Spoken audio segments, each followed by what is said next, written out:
James, PJ Mustapha in year 4, how far has he come, and how are you pleased with him through 2 weeks? Yeah, I know I say this about a lot of guys, but I actually had a meeting with his dad on Zoom. Maybe it was Monday at 6:40 in the morning. They've done an unbelievable job raising PJ.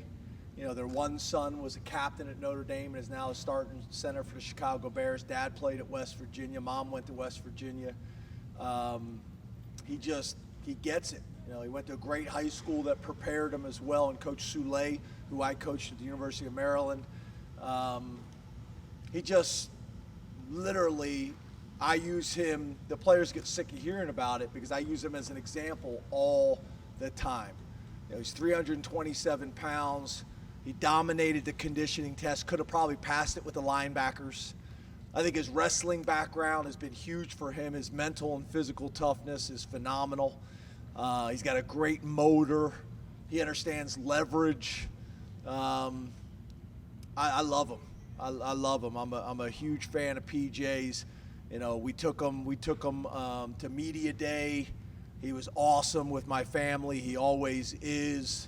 Represents the program so well. Makes plays on Saturday, not at the expense of his role. You know, there's some guys sometimes that to make a play, they go outside of the framework of the defense. PJ doesn't do that. He's going to hold his gap. He's going to do his responsibility, and that's when you have a chance to be pretty good. But he's literally the example I use all the time. I just said it, I think, yesterday after practice. You know, almost every day, Brisker and PJ Mustapha are like the two first guys out on the field. They're not just out here, like they got a plan every day of what they're working on. So I love them. You know, I love them. I'm trying to figure out, you guys have heard me say this before, I'm trying to figure out how to get mom and dad to maybe have a few more, send them on one of them romantic vacations that I used to see the commercials, Mount Airy Lodge in the Poconos with the heart-shaped beds and the champagne hot tubs. You guys know what I'm talking about. Everybody's quiet looking at me like I'm a weirdo, but you guys know what I'm talking about. Yeah, the Poconos, exactly. My coach at East Stroudsburg used to always say, hey, this is a $500 day in the Poconos. People paid big money to come here, and you're here for free. Like, we used to hear that all the day in training camp, and the gnats were in our eyes, and that's when we did 3-a-days the entire camp, which I still don't know if it was legal at that time. James, can you share any of the backstory on how this series came to be? Because it's kind of unique playing an SEC Big Ten series in a regular season. Our administration wanted to play Auburn. And so you reached out to them, and who reached out to who? No, I don't necessarily feel like that. You're constantly getting people that reach out about games. We get probably emails or contacted, probably weekly. And some make sense and some don't.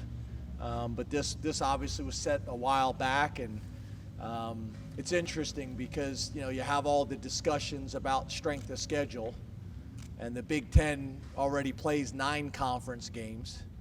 For a while there, we didn't play any 1AA opponents because the model was supposedly strength of schedule to position our teams and our conference best for the playoffs, and that was a decision that was made, and obviously it's an exciting game, and the fans are excited about it, and those types of things. It's a great opportunity for us. We've embraced it, and we've practiced extremely well. I was surprised. I think I saw something. There's only been like 3 games, I think, maybe ever. I read it somewhere between the Big Ten and the SEC in the regular season like that. Ranked opponents. Yeah, was it ranked opponents? Is that what it was? Something like that. So obviously it hasn't happened very often for some reason or another. Hey James, your name's comes up every year for jobs. Is there any reason you just don't go, hey, listen, I'm not interested in staying? I have. But I've also found and tracked this over time that really no matter what you say, people aren't happy with. So I've decided that I'm going to handle this internally and talk to our team. It happens every single year. I'm not worried about distractions in the media and with the fans. I'm worried about my team. So I talked to my staff about it. I talked to the players about it, the leadership council in detail. But, I think that's the best approach. What do you tell recruits about it? Because obviously you've got a big weekend coming up. Yeah, we'll address it with the recruits as well. So my conversations with the recruits and my conversations with my team, we'll have, and then I know you'll call every one of them to ask what I said. But yeah, I'll have conversations with them. But again, having conversations with the media and having conversations with anybody else, I'm concerned about my team and my future team. To what extent do you think misinformation? And when I say my future team, I'm talking about the recruits. To what extent do you think misinformation is part of the cycle? A big part of it. I'd love to talk about Auburn. That's the third question we've had about it. I'd love to talk about Auburn. I think there's a lot of misinformation. The problem, in my opinion, with today's media and social media, I don't mean this as an attack on anybody here, is everybody wants to be the first to say things so they can get credit. I got an Auburn question for you. Thank you. How hard is it in a team sport for one individual to take over a game? I'm sorry, what's one more time? How hard is it in a team sport like football for one individual to take over a game? I think it really depends, to your point, on the team sport. If it's basketball and you're talking about 5 guys, 1 out of 5 is a significant number. Football, you're so much more dependent because, like, even in basketball, depending if you're playing man coverage or whatever, you can kind of spread everybody out and make it a one-on-one game. We try to do similar things in football, but that can be challenging. But yeah, there's been guys that have had significant impacts, but I think it's more challenging in the game of football because you're so dependent on your teammates. If you're a running back, you're dependent on the O-line. If you're an O-lineman, you're dependent on the quarterback getting it out on time. The receivers, getting open in their routes, the receivers being dependent on the quarterback throwing it, so on and so forth. The linebackers being dependent on the defensive line to do their job. You're just so dependent in the game of football. How are you preparing for Auburn, considering they have basically a brand new coaching, all-around brand new coaching staff? How are you using Yeah, that's a challenge. They've blown out the first 2 opponents, so you don't have a lot of legitimate game tape from this year. You got a new head coach, you got a new offensive coordinator, you got a new defensive coordinator, and not having 2 games to really be able to kind of figure it out. Like, you watch the Wisconsin game, you learn a lot about Penn State football. We don't really have that from them, so it's challenging. You're looking at film from Auburn, you're looking at film from South Carolina, you're looking at film from Boise, you're looking at film from really kind of all over the place to try to figure out who and what they're going to be, and that's why early season games can be challenging. James, Adam Taliaferro will be here this weekend as honorary captain. What does it mean for your team to have him here? What's your relationship like with him? Yeah, any of you guys, especially the guys like Mike, have been around a long time. Adam is an awesome guy. Obviously, was a highly recruited kid coming here. Was very well thought of while he was here. Then the injury happened. This community rallies behind all of our players, and then to see Adam battle through this and then be able to walk back and then going to law school and getting his law degree and being on the board at Penn State, and is involved in politics now. He's just an awesome guy. He's come and talked to our team before.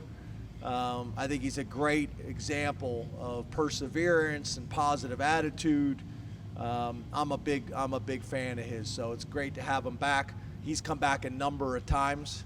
I'd like to get him back more involved at Penn State. I think he's a voice that needs to be heard, and he's just been a phenomenal representation of our university for a long time.